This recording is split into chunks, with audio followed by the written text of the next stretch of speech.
Hola, me dicen El Verso, yo soy un youtuber en idioma inglés. Me parece importante utilizar mis poderes de traducción para traerles a ustedes un contenido muy importante que acaba de salir.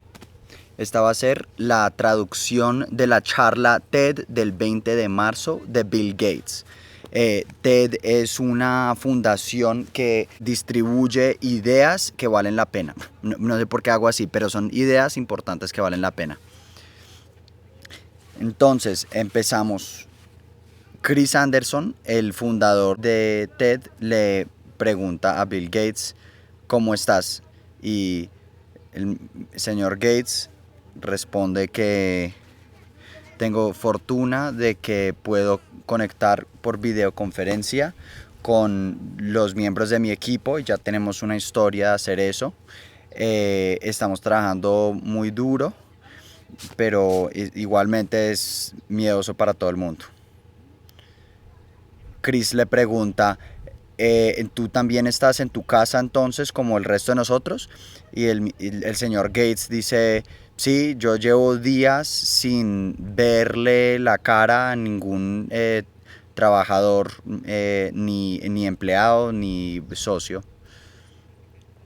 Chris le recuerda a Mr. Gates, hace unos años tú viniste aquí a la plataforma de TED y diste una advertencia de que pronto iba a venir una epidemia como esta, y hoy en día hay gente que seguramente escucha eso y se les erizan los pelos porque actualmente ha pasado exactamente lo que has dicho.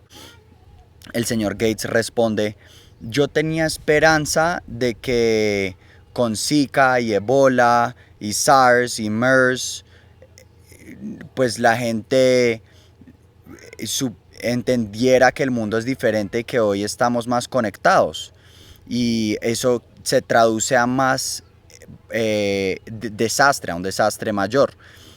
La charla se trataba de que nosotros no estamos preparados para una pandemia, pero tenemos los recursos para llegar muy rápidamente a un punto donde estamos preparados. Más bien las interrupciones económicas que estamos viendo, todas las interrupciones políticas, pues no tienen precedente. Esto se está volviendo global, es respiratorio, y ese era mi miedo. No va a ser una situación como la del 1918, porque se pueden hacer muchas cosas. Chris Anderson dice, entonces lo grave de este virus, ¿qué es? ¿Es entonces la propagación asintomática o qué es? Mr. Gates responde, eh, con el Ebola ya estás en la cama antes de ser infeccioso. Con la mayoría de las enfermedades y los viruses respiratorios, al principio solo sientes un poquito de fiebre, un poquito de malestar, pero puedes continuar con tus actividades normales, y eso da la oportunidad al virus a esparcirse.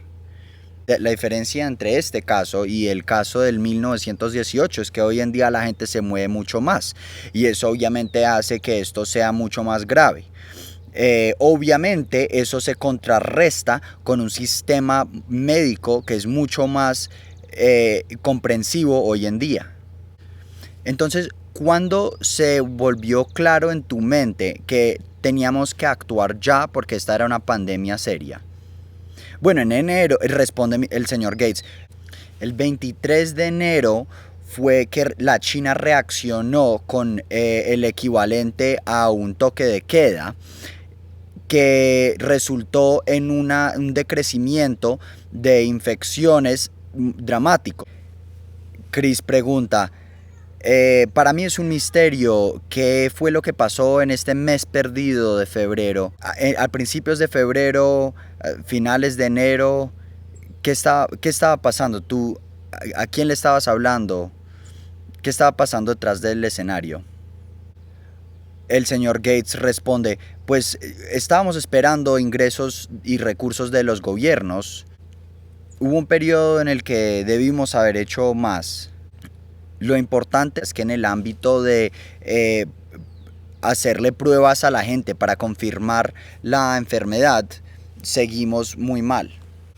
Para mí, dice el señor Gates, lo más urgente es mejorar a quién estamos haciéndole pruebas y la velocidad en la que las podemos hacer y sacar.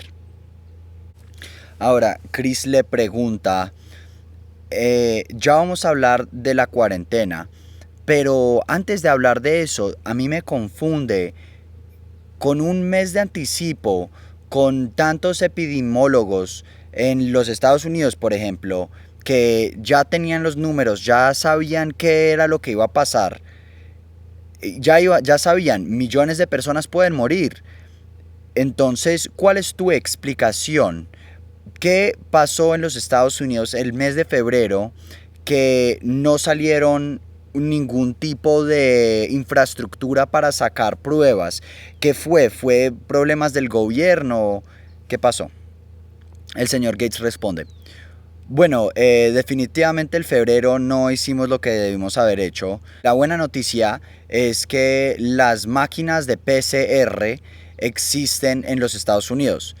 Entonces hay modelos como el de Corea del Sur que sí se aprovecharon del mes de febrero y ellos pudieron levantar muchas pruebas y muchos exámenes que llegaron a disminuir la viralidad de la infección y por eso no han tenido que cerrar la economía como lo vamos a tener que hacer nosotros. Uno de los variables más importantes es que la manera de hacer la prueba inicialmente era muy invasiva y requería que metieran un swab dentro de tu boca hasta el fondo y no solo dolía, sino que también se podía contagiar el médico o la enfermera. Pero ahora hemos podido comprobar que un swab, sino hasta la superficie de tu nariz, ya es lo suficiente para comprobar si tienes o no el virus. Eso quiere decir que ya lo puedes hacer desde la casa. La audiencia por el internet le pregunta al señor Gates, ¿cuál es la posición de los gigantes de la tecnología, la industria tecnológica en este virus? El señor Gates responde, pues están responsabilizados con que se pueda hacer algo de trabajo. De hecho, es bastante impresionante lo que han logrado hacer. Ellos ayudan a distribuir la información del virus a quien tiene que ir. Entonces, esta es información que no se hubo en el año 1918 y no se podían compartir mejores prácticas, estrategias, modelos, números, y hoy en día sí. Chris le pregunta, ¿cuánto va a durar esta cuarentena para ti? ¿Cuál es peor, el virus o el impacto a la economía? En los Estados Unidos se habla de que solo deberíamos estar en cuarentena un par de semanas. Entonces, ¿a ti qué te parece?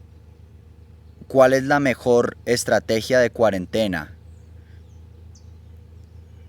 El señor Gates dice, es muy difícil decirle a la gente, ignora los cuerpos ahí en la calle. Yo no conozco de ningún país industrializado que esté tomando esa estrategia. Ahora, hay una estrategia alternativa que se llama la inmunidad dolorosa. Si persigues esa estrategia y sigues un plazo de varios años, pues eventualmente habría suficiente gente infectada que ya no importaría el virus. Pero eso quiere decir que ya más de la mitad de la población ha estado infectada. Entonces, en vez de estar al 1%, las mortalidades estarían al 4%. Es muy irresponsable que alguien sugiera que podemos tener lo mejor de ambos mundos. Lo que necesitamos es una pausa extrema de 4 a 7 semanas, y que si las cosas van bien, entonces puedes empezar a abrir otra vez la economía. Chris dice, para llegar a la inmunidad dolorosa, quiere decir que tiene que haber 150 millones infectados en los Estados Unidos. Entonces estamos hablando de 45 millones de personas que podrían morir. Gates continúa. El país que decida permitir que el virus simplemente haga lo que va a hacer naturalmente sin impedimentos del gobierno, el resto del mundo tiene que tratar a ese país como un paraya, que quiere decir como si el país completo estuviera en cuarentena. Nadie entra, nadie sale. Hubo un momento en el que varios países europeos estuvieron considerando la posibilidad de simplemente continuar sus rutinas sin interferencia del gobierno. Pero eso fue antes de que salieran los números, y Gates dice que él entiende que es una tentación a ejecutar esa estrategia porque Corea del Sur pudo lograr una estrategia mínimamente estorbosa, pero eso fue simplemente porque pudieron hacer pruebas masivamente. Chris le pregunta a Gates, yo tengo entendido que Japón ha tenido una estrategia diferente a la de Corea del Sur, que lo que intentaron hacer fue mantener la economía algo abierta y caminar como un camino medio. Entonces Gates responde, si actúas cuando hay cientos de piezas, es posible que tú puedas amansar la enfermedad rastreando quién está enfermo. Los Estados Unidos ya ha pasado ese punto. Ya los Estados Unidos pasó el punto de prevención sin interferencia masiva a la economía. Chris dice, lo que yo no entiendo en el caso de los Estados Unidos es que si lográramos disminuir los números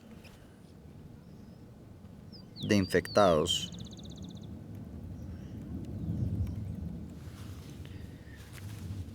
una de las conclusiones que tengo yo después de oír al señor Gates es que la situación cambia muy dramáticamente con el tiempo. Entonces, en enero era un tipo de situación que requería un tipo de solución.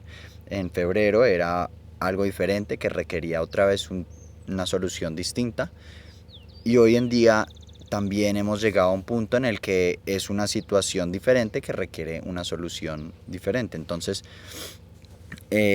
Corea, por ejemplo, llegó a cerrar, llegó a minimizar la cerrada económica necesaria porque pudo reaccionar rápidamente en febrero, a principios de febrero, y comprobar quién estaba enfermo. Entonces, al saber quién estaba enfermo, ellos pudieron mantener la economía abierta. A nosotros es probable que no nos vaya a tocar eso en los Estados Unidos. En Colombia, de pronto podemos mantener abierta la economía después de un cerrón de mes y pico. Pero es probable que podamos abrir otra vez la economía más rápidamente, por ejemplo, que en los Estados Unidos, donde la curva exponencial ya es mayor a cierto punto. Para los Estados Unidos es una situación avanzada. Ellos van a necesitar cerrar ya varios meses. En Colombia es una situación poco avanzada. Nosotros de pronto podemos salir sin mayor problema teniendo solo una economía cerrada de mes y pico.